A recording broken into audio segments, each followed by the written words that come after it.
Hello everyone, Minute Plus Meditation here, Friday, January the 5th. From the first reading, 1 John chapter 3.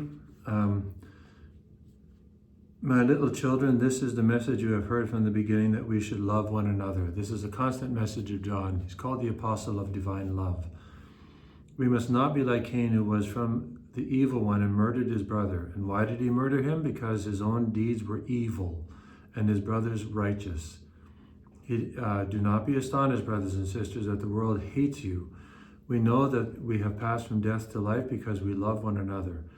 He who does not love abides in death. All who hate a brother or sister are murderers, and you know that murderers do not have eternal life abiding in them. He's basically calling them to the simple reality of, love one another as I have loved you. Don't love each other as you love each other. Don't love one another as you see those people loving each other. Love one another as I have loved you.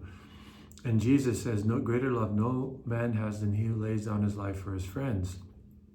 So Jesus, by his words and his actions, teaches us what true love is. It is to will the good for another as other, not as I want them to be, but as other, so that they may have life and they may flourish.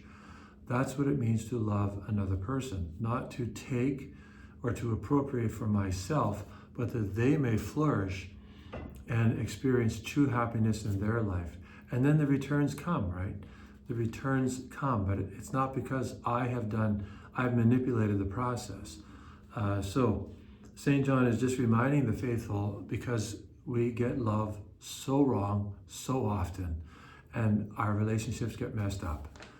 So he's reminding them of some of the basic things, about loving one another as Jesus has loved us. And this is what we are called to as disciples of Christ and children of God. He goes on to say, little children, let us love not in words or speech, but in truth and action. Love is not sweet words, but deeds, right? Saint Josemaria Escrivá.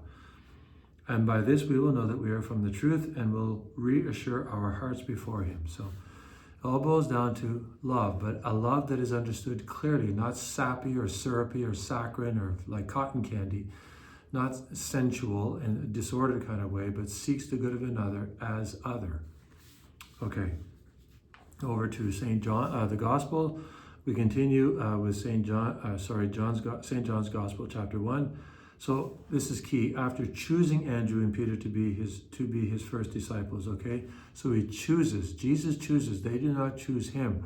They're interested in him. They want to go see him, but he chooses them. He's in charge of the process. You did not choose me. I chose you, would say Jesus later in his ministry. Jesus decided to go to Galilee. He finds Philip, and he says to Philip, follow me. What does Philip do? He goes and finds Nathanael. So it doesn't work always in this way, because Jesus found Philip, whereas Andrew went after Jesus. But still, there's a going, seeing, and then telling. Going, seeing, and telling. It seems to be a repeated pattern. And Nathanael says, can anything good come out of Nazareth? And Jesus actually compliments him for this. He doesn't take any. It's not an insult. He says this man is without guile, and he wins Nathanael's heart. Bartholomew. This is Bartholomew or Nathanael. So, so again, we see this pattern of going, seeing, and telling. That's what the apostles will learn in their time with Jesus. They will go with him. They will become his disciples. They will see him do and hear everything he teaches, and then they will eventually go and tell everybody else, as many people as they can tell.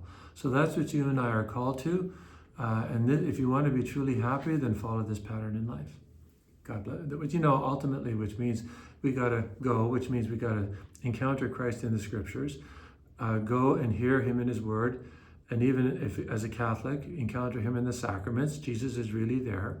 We see him, acting, behaving in the scriptures.